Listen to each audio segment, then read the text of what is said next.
Financial relations. So కేంద్ర రాష్ట్రాల ఆర్థిక సంబంధాలు, కేంద్ర రాష్ట్రాల మధ్య గల ఆర్థిక సంబంధాలు.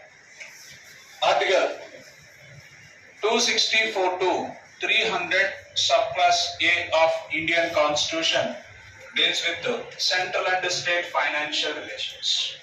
Central and state financial relation. So భారత రాజ్యాంగంలోని ఆర్టికల్ 264 నుంచి 300 సబ్ క్లాస్ ఏ వరకు కేంద్ర రాష్ట్రాల మధ్య గల ఆర్థిక సంబంధాల గురించి వివరిస్తాం. రైట్.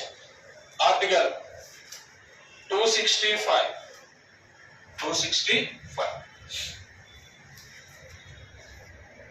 by authority of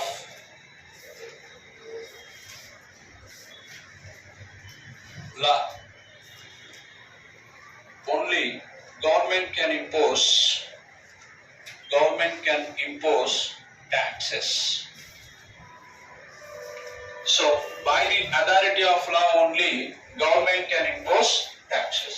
అంటే మీనింగ్ ఏంటంటే, సో ఒక చట్టం ద్వారా మాత్రమే పన్నులను విధించాలి తప్ప మరే విధంగా కూడా ప్రభుత్వం ప్రజలపైన పన్నులను విధించకూడదు అని చెప్తాం. సో పార్లమెంట్ కావచ్చు, పార్లమెంట్ ఒక చట్టం ద్వారా మాత్రమే ప్రజలపైన పన్నులు విధించాలి. రైట్. దీన్ని మొన్న ఎగ్జామ్ లో క్వశ్చన్ అడిగాడండి.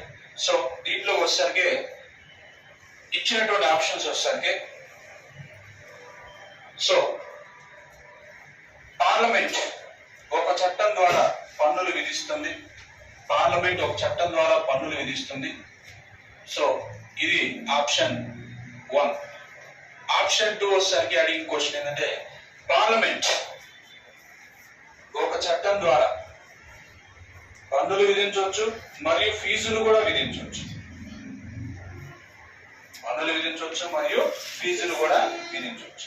సో ఇందులో ఏది కరెక్ట్ అని చెప్పి స్టేట్మెంట్ ఏది కరెక్ట్ అని చెప్పి క్వశ్చన్. సో జాగ్రత్తగా గమనించండి. పార్లమెంట్ ఒక చట్టం ద్వారా పన్నులను మాత్రం విధించాలి. ఫీజులు ఎలాగైనా విధించవచ్చు, చట్టం కోసం ఫీజులు. అదొకటి. పన్నులు విధించాలంటేనే చట్టం చేయాలి, ఫీజులకి అయితే చట్టం అవసరం లేదు. రైట్.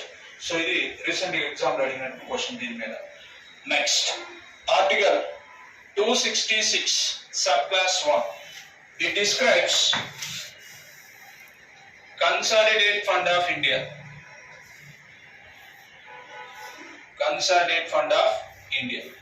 దీని తెలుగులో భారత సంఘటిత నిధి అంటారు. భారత సంఘటిత నిధి.